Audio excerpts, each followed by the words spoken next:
ये जो भाषा विवाद चल रहा है पूरे झारखंड में, खासकर धनबाद में, बोकारो में मानव श्रृंखला बन रही है। मैं कई चीजों को देख रहा था। लोगों ने जब प्रेस कॉन्फ्रेंस किया, प्रेस को संबोधित किया, तो कई चीजें इसमें निकल के सामने आई है। प्रमुखतः जो मांग है धनबाद और बोकारो के युवाओं की, वो ये है कि वो चाह रहे हैं कि अपने जिला स्तरीय जो उनकी नियुक्तियां होनी है 3rd, 4th ग्रेड एम्प्लॉयमेंट की, उसमें भोजपुरी ना हो, मगही ना हो, और उसमें कुरमाली, खोटा, इसकी प्राथमिकता, इसको मजबूती के साथ वो लोग नियमावली में डालें। यही मूलतः उन लोगों का मांग है। और निश्चित तौर पर जो ये विवाद हुआ है, कभी भोजपुरी को जोड़ दिया जाता है, अंगिका को जोड़ दिया जाता है, कुरमाली को हटा दिया जाता है, ये पूरा का पूरा जो विवाद है ये जेएमएम सरकार के द्वारा बनाया गया है। जेएमएम सरकार में राजद, कांग्रेस, जेएमएम, ये तीनों घटक दल मिलकर ये पूरा का पूरा विवाद उन्होंने खड़ा किया है। आपको याद होगा कि सरकार जब बनी थी तो सरकार 5 लाख नौकरियों के वादे से बनी थी। सरकार जब बनी थी तो कहा था कि हम घर घर सरकारी नौकरी देंगे। सरकार जब बनी थी तो कहा था कि हम लोग 1932 से खतियान लागू कर देंगे। सरकार जब बनी थी तो कहा था कि हम लोग नई नियमावली निकाल देंगे। सरकार जब बनी थी तो उन्होंने कहा था कि हम लोग बेरोजगारी भत्ता देंगे। तमाम वादों के साथ सरकार बनी थी। और जब सरकार बनी तो उनको ऐसा लगा कि ये जितने भी वादे हम लोगों ने किए हैं वो इस जन्म में तो संभव नहीं हो पाएगा। तो उन्होंने कहा तीनों घटक दल फिर मिले, फिर कहा कि ठीक है, कोरोना का बहाना दे देते हैं। कोरोना का बहाना के बाद फिर हम लोग चीजों को यथावत 1 साल तक छोड़ देंगे। वही हुआ। कोरोना का बहाना उन्होंने देकर अपने बातों को, अपने वादों को टाला, 1 साल तक टाला। फिर जब ट्विटर पे, फेसबुक में बेरोजगारी ट्रेंड होने लग गया, लोगों ने आक्रोश व्यक्त किया, लोग सड़क पर आ गए, तब उसके बाद क्या हुआ? उसके बाद सरकार ने एक नया शगुफा छोड़ दिया। सरकार ने कहा कि ठीक है, जो युवा हैं उसमें आक्रोश व्याप्त है, तो हम लोग एक काम करते हैं, हम लोग इस वर्ष को नियुक्ति वर्ष घोषित कर देते हैं। 2021 को उन्होंने नियुक्ति वर्ष घोषित कर दिया। नियुक्तियां कैसे होगी, नियमावली कैसे बनेगी, किस आधार पर स्थानीयता का डिफाइन होगा, इसकी सोच किए बगैर उन्होंने 2021 को नियुक्ति वर्ष घोषित कर दिया। हुआ भी, आपको भी पता है, 2021 नियुक्ति वर्ष हो गया।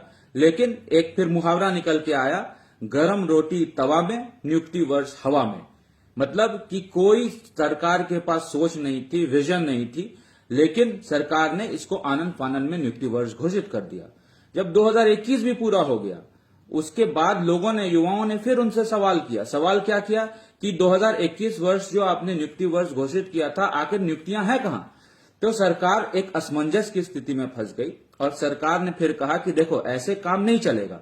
हम लोगों को युवाओं के मुद्दों को भटकाना होगा। युवाओं का मुद्दा आज की डेट में अगर रोजगार है तो इनको आपस में लड़ाना होगा।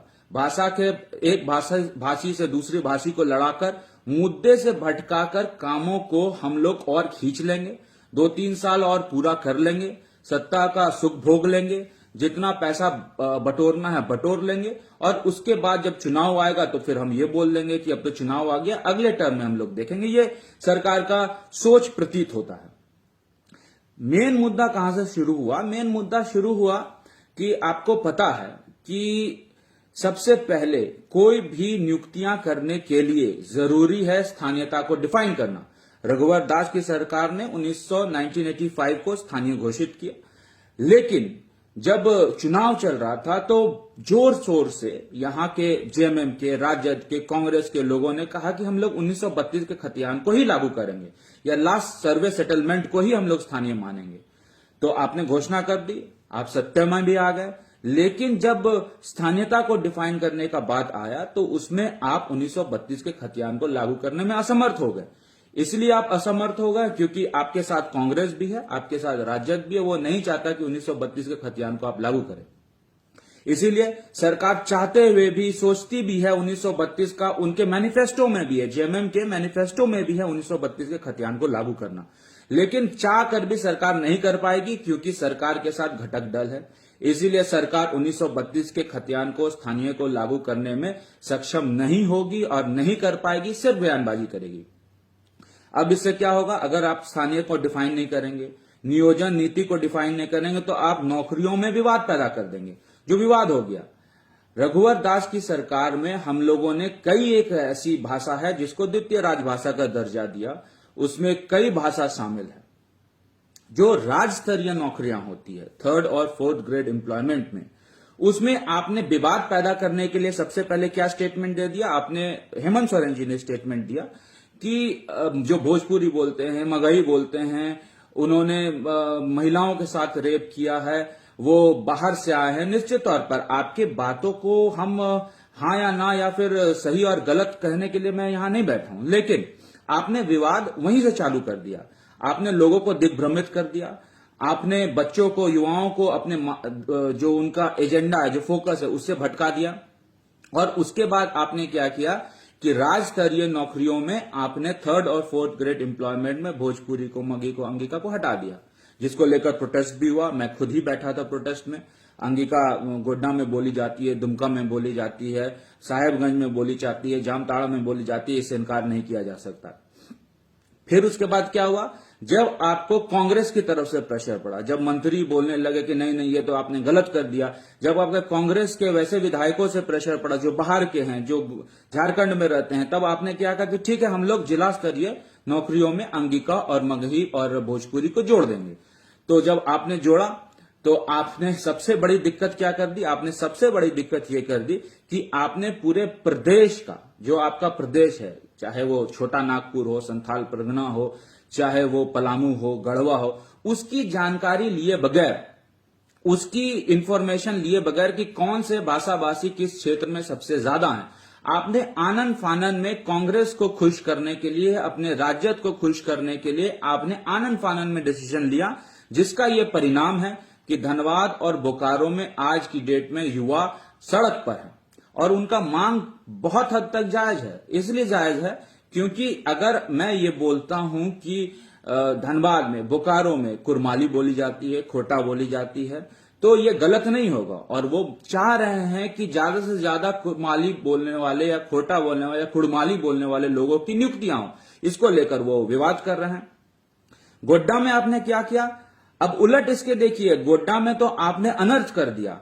आपने यहां पर कुरमाली जो 18 से 20% गोड्डा में बोली जाती है, जो यहाँ के लोग हैं, महतो समाज के लोग हैं जो कुरमाली बोलते हैं, 18 से 20%, उसको आपने जिला स्तरीय 3rd 4th से निकाल दिया।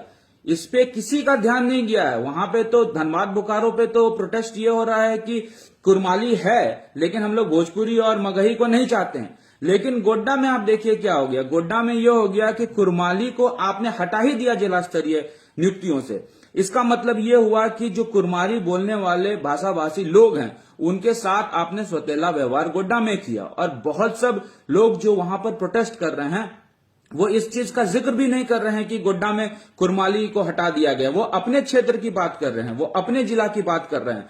तो स्वाभाविक तौर से मैं भी गोड्डा का विधायक हूं। गोड्डा जिला मेरा गृह जिला है, चाहे वो पड़ैया आट हो, चाहे वो मागामा हो, चाहे वो गोड्डा हो, चाहे वो साहेबगंज हो, चाहे वो दुमका हो।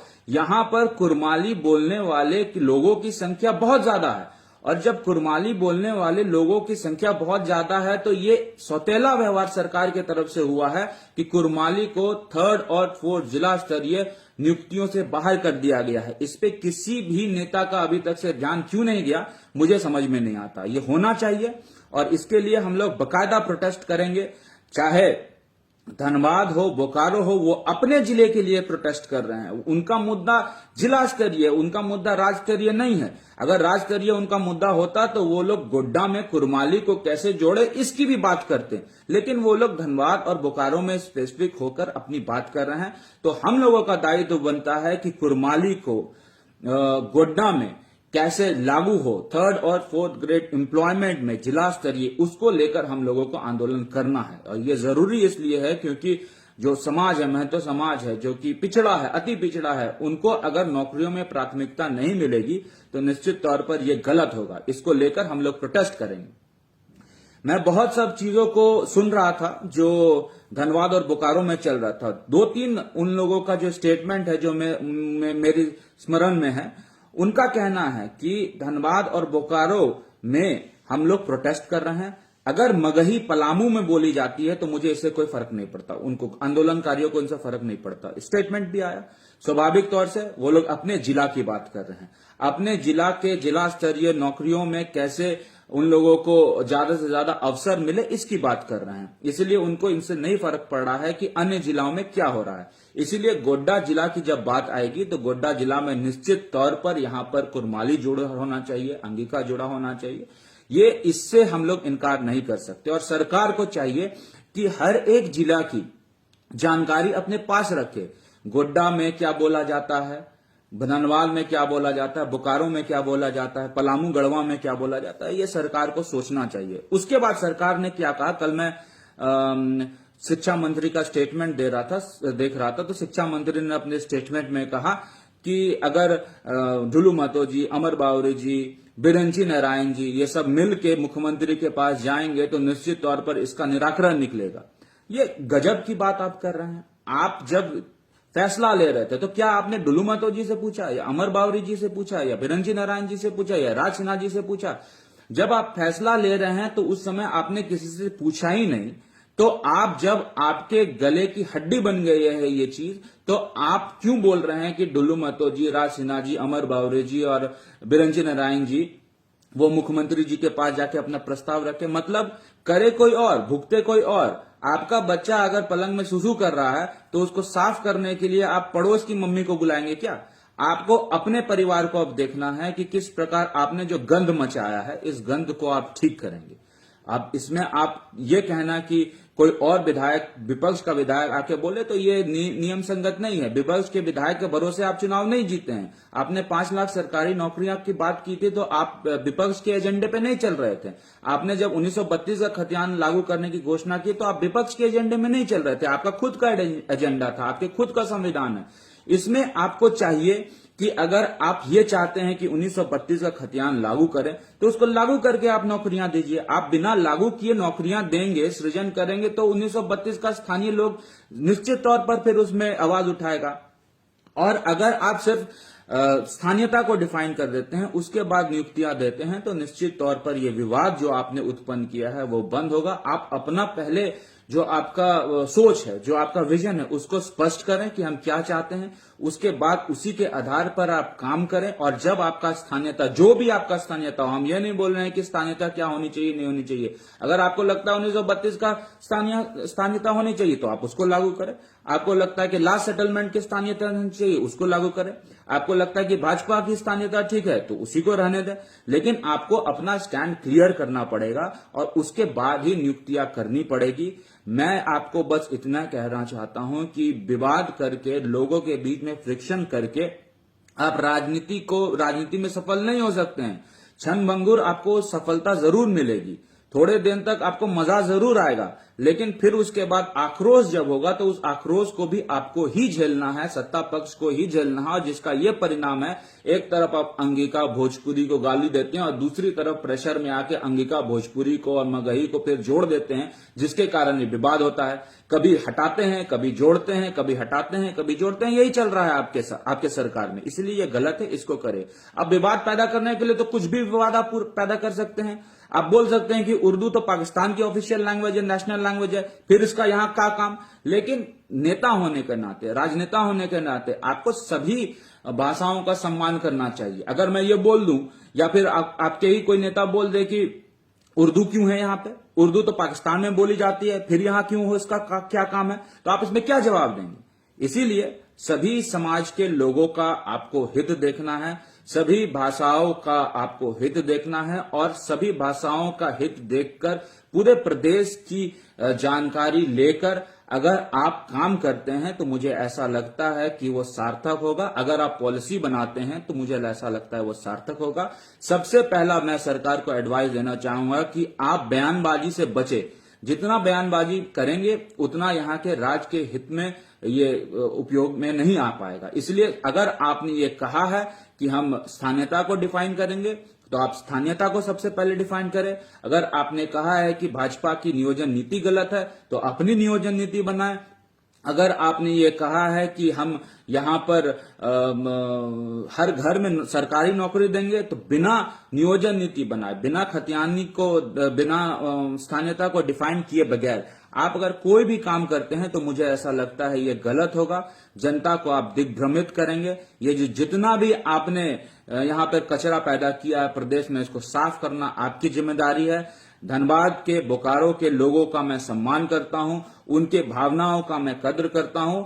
आप अपने जिला के लिए अच्छा काम कर रहे हैं, आप सोई हुई सरकार को जगाने का काम कर रहे हैं। इसीलिए मैं गोड्डा जिले के तमाम लोगों से भी ये आग्रह करूंगा कि आपके साथ जो नाइंसाफी हुई है, कुरमाली को जो हटा दिया गया है जिला स्तरीय नौकरियों में, अंगिका को राज्य स्तरीय नौकरियों में जो हटा दिया गया है, इसको लेकर भी आपको लड़ाई लड़नी है। हम सब मिलकर लड़ाई लड़ेंगे, सोई हुई सरकार को जगाने का काम करेंगे। और जब तक ये सरकार नहीं जागेगी तब तक हम लोगों का संघर्ष जारी रहेगा। और इस संघर्ष को हम लोग स्वर्गीय चंकू महतो के जन्म दिवस से शुरू करेंगे और ये संघर्ष हम लोगों का आगे भी बढ़ेगा। सड़क से लेकर सदन तक हम लोग इसकी लड़ाई लड़ेंगे। और जब तक गोड्डा जिला का, जब तक संथाल परगना की बातों को नहीं माना जाएगा, तब तक हम लोग ये मानेंगे कि सरकार संथाल परगना के साथ सौतेला व्यवहार कर रही है। और जब तक ये सौतेला व्यवहार सरकार करेगी तब तक हम लोगों का आवाज बुलंद होगा। आप लोगों का बहुत बहुत धन्यवाद, बहुत बहुत आभार। कुछ कमेंट्स जो मेरे पास आए हैं वो मूलतः इसी पे आधारित है कि स्थानीय नीति को डिफाइन करें। तो निश्चित तौर पर भाजपा ने तो अपना स्थानीय नीति डिफाइन कर दिया था अपने कार्यकाल में, ये छुपा छुपाया बात किसी से नहीं है। लेकिन अगर जेएमएम ये चाहती है कि हम इस स्थानीय नीति को अलग करें, अलग से डिफाइन करें, तो आप स्वतंत्र हैं इसके लिए, आपको इसके लिए मैंडेट मिला हुआ है। आप चुनाव जीत के आए हैं, आपके पास बहुमत है, आप कुछ भी कर सकते हैं, आप चमड़े का सिक्का चला सकते हैं, आपको कौन रोका है? लेकिन आपको करना चाहिए। आप करे बगैर कोई भी नियुक्तियां करेंगे तो उसका हर्ष यही होगा जो धनबाद बोकारो में आपको दिख रहा है।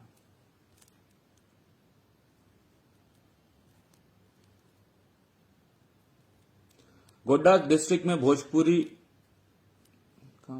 भोजपुरी नहीं बोली जाती। निश्चित तौर पर पूरे हर जिले का अपना अलग अलग बनावट, हर जिले का अपना अलग अलग भाषा है। अगर यहाँ भोजपुरी नहीं बोली जाती है तो इसको जिला स्तरीय नौकरियों में इसका कोई यहाँ पर मतलब नहीं है। अगर यही पलामू में बोली जाती है, आप वहां जाके कुछ भी करें, हम लोगों को से क्या फर्क पड़ता है। लेकिन गोड्डा में जो भाषा बोली जाती है, जो लोकल भाषा बोली जाती है, उसका सर्वे कौन करेगा? उसका सर्वे तो सरकार ही करेगी। कुरमाली है यहाँ पे लोकल भाषा जो महतो समाज के द्वारा बोली जाती है।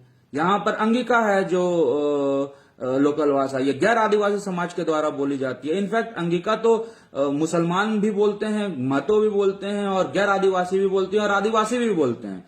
तो ये कहने से बस ये नहीं होगा कि ये बाहरी भाषा, ये अंदरी भाषा है। इसको आपको डिफाइन करना ये सरकार की जिम्मेदारी है। आपको सर्वे होना चाहिए, आपके पास जानकारी होनी चाहिए, आपके पास डेटा होना चाहिए, तभी आपको कोई फैसला लेना चाहिए। तो निश्चित तौर पर ये होना चाहिए, नहीं तो ऐसे ही पूरा प्रदेश जलेगा। आज धनबाद जल रहा है, बोकारो जल रहा है, तो कल की डेट में गोड्डा भी जलेगा।